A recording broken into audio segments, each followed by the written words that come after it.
नमो बुद्धाय. आजचा 4था दिवस.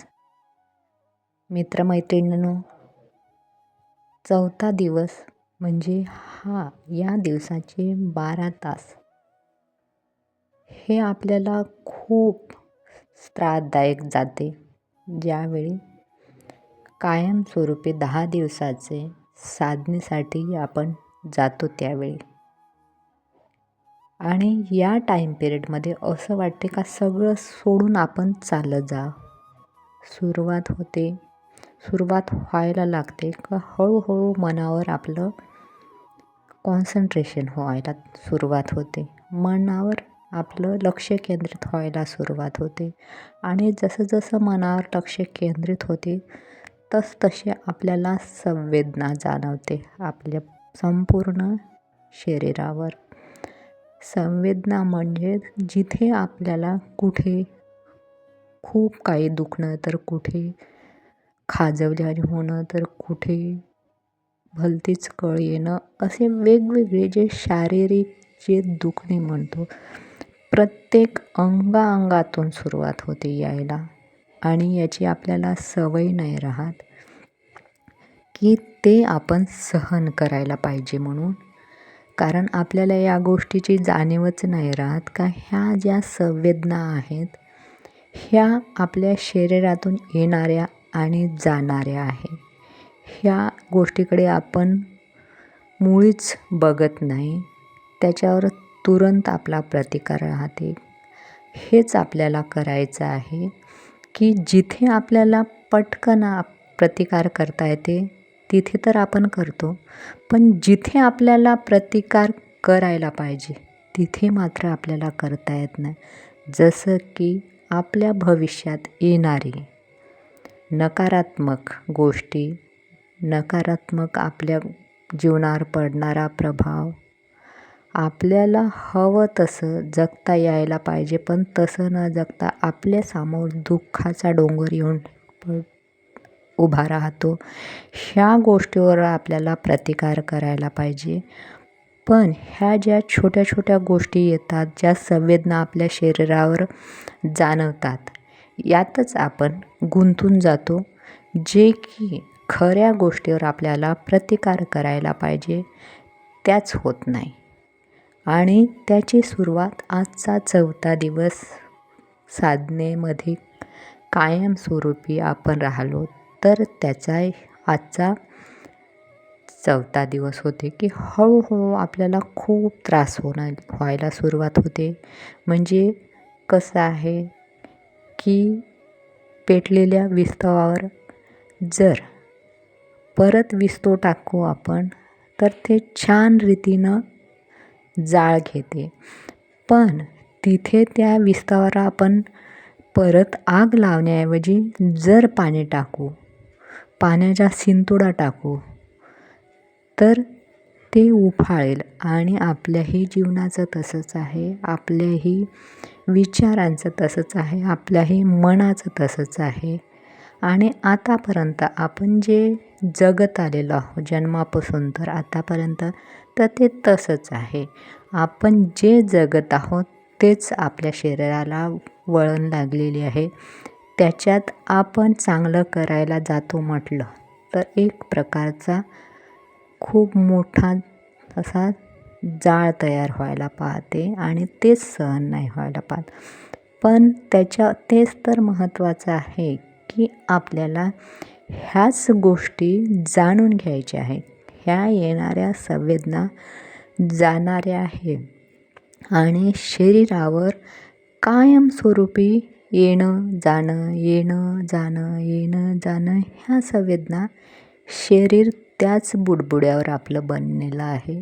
पण ह्या संवेदना आपल्याला अनित्य आहे हे समजून खऱ्या ठिकाणी आपल्याला प्रतिकार करायचा, जो आपल्या जीवनाचा प्रवास आहे आणि जिथे आपल्याला आपल्या मर्जीनुसार सगळं काही आयुष्यात मिळते.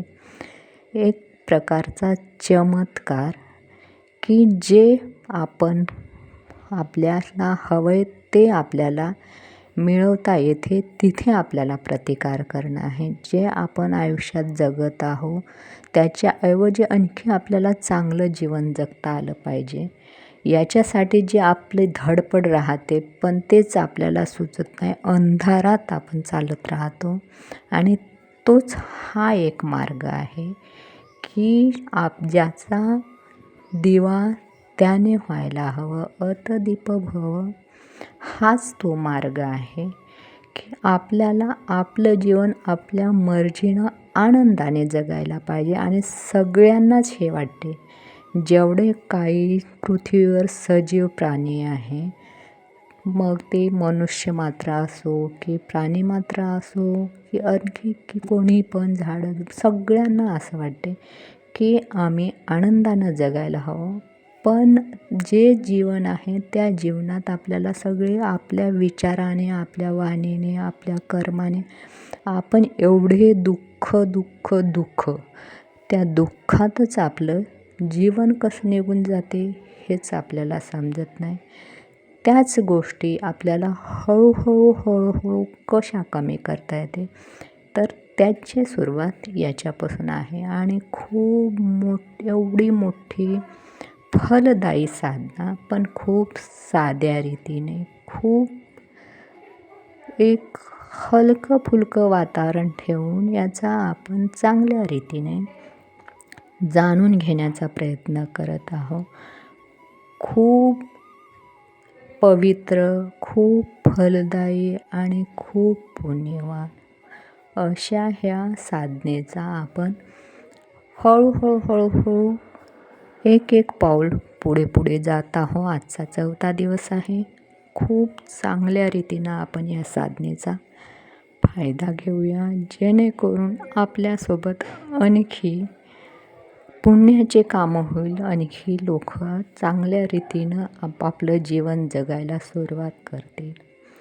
याचा एकच हे उद्देश आहे का जेवढे जास्तीत जास्त लोक या साधनेमध्ये होईल तेवढ्या सगळ्यांच्या संवेदना, एक व्हायब्रेशन आणखी क्रिएट होते आणि आणखी पॉझिटिव्ह वातावरण होते आणि आणखी सगळ्यांसाठी खूप चांगल्या रीतीनं या साधनेचा फायदा होतो. उद्देश हाच आहे माझा. आणि निसर्गाचा नियम हाच आहे, जे सतत येणाऱ्या गोष्टी आहे त्या जर आपण सामोर दिल्या तर परत नवीन आपल्याला चांगलं येणारं मिळत राहते. आपण जे देऊ आपल्याला परत चांगल्या रीतीने मिळते. तर आपण आपल्याकडे जे येते त्याला साठवून जर ठेवतो म्हटलं तर त्याचा फायदा होण्याऐवजी ते निकामी होऊन जाते. तर ती निकामी न होता जसं आपल्याकडे आहे शुद्ध तसं आपण सामोर हे केलं तर आपल्याकडे येणारे आणखी पुण्याचं काम चांगल्या रीतीने येते. तेच आपण करायचं. जे आपल्याकडे आलेलं आहे आपल्याला त्या पुण्याचा फायदा झाला, तोच पुण्य आपण सामोर जर दिलं निश्चितच आपल्याला फायदा होतो. पण त्यापूर्वी स्वतः आपण भक्कम राहणं गरजेचं आहे. जसं की एखाद्याला जर दान द्यायचं म्हटलं तर पहिले आपल्याकडे असलं तर आपण खुशीने देतो. हा मानवी स्वभाव आहे. आपण एवढे उदार नाही की आपल्याकडे नसलं तर चालते पण आपण देतो. हा मानवी स्वभाव नाही आहे. त्याच्यामुळे पहिले आपण त्या गोष्टी सगळ्या काही आपल्याकडे भरपूर असलं की आपण सामोरच्याला देतो आणि तेच आपल्याला करायला आहे. पहिले आपण संपन्न होणं गरजेचं आहे. हर एक गोष्टीमध्ये जाणून घेण्यामध्ये, आयुष्यामध्ये आनंद, आयुष्यामध्ये पाहिजेत त्या गोष्टी आपण साध्य करणं आणि मग नंतर त्या सामोरच्याला आपल्याला देता येते. जे की आपल्याला ह्या गोष्टीची जाणीव होणं गरजेचं आहे की माझ्याकडे भरपूर येत आहे. ह्या गोष्टी जोपर्यंत आपल्याला माहीत नाही होत खात्रीने, तोपर्यंत आपण आपल्या हातातलं सोडत नाही. आणि तसं मानवी स्वभावाचा गुणच आहे आणि तेच योग्य पण आहे का पहिले आपण आनंदी असू, आपल्याकडे भरपूर असेल त्याच वेळी आपल्याला सामोरच्यांना देताना आनंद होते. आपण दुःखी राहून सामोरच्यांना देणं हे आपण आपल्या मानवी स्वभावात हा गुणच नाही आणि नसायलाच हवं. कारण का त्या समोरच्या जीवाला जरी देऊन खुश करायचं म्हटलं तर पहिले आपला जो आत्मा म्हणतो, जे मन आहे ते दुःखी होणं म्हणजे एक प्रकारचं योग्य ते पण योग्य होणार नाही. तर त्याच्यासाठी आपल्याला आपलं आयुष्य चांगल्या रीतीनं जर करायचं असेल तर त्याच्यासाठी हा एकच मार्ग आहे की इथे कोणीही चमत्कार करणार नाही. पृथ्वीवर असा कोणताही देव नाही. ती एक भावना आहे, सकारात्मक भावना आहे. या देवाने हे केलं का त्या देवाने केलं, त्या देवाचे जरी आपण एक मनात एक हे घेऊन संकल्प करतो तर एक प्रकारचं तिथे आपलं मन कॉन्सन्ट्रेशन होते, मन एकाग्र होते. आणि मग मनुष्य देवाचं नाव घेते का या देवाने हे केलं म्हणून असं झालेलं आहे, त्या देवाची मी पूजा केली म्हणून हे झाले. पण ते काय जे काय सकारात्मक श्रद्धेपोटी आपण ज्या देवाचं किंवा कोणातरी एखाद्या पवित्र याचं नाव घेतो सकारात्मक याचं पण त्यावेळेस आपण आपलं मन अंतःकरणातून जे कॉन्शियस माइंडने आपण त्या गोष्टीवर फोकस करतो आणि मग त्या गोष्टी आपल्याला मिळायला सुरुवात होते. ही गोष्ट आहे. धरतीवर पृथ्वीवर असा कुठलाही देव नाही की जे आपल्यासाठी हे होईल. आपलं मन तिथे आपण एकाग्र करून त्या गोष्टी पूर्ण करण्यासाठी आपण हे करतो आणि त्याच्यानंतर आपल्याला साध्य होतं. पण आता जर मी म्हणेल की एखाद्या देवाचं हे करून जर याची सुरुवात करा तर परत दिशा बदल होईल.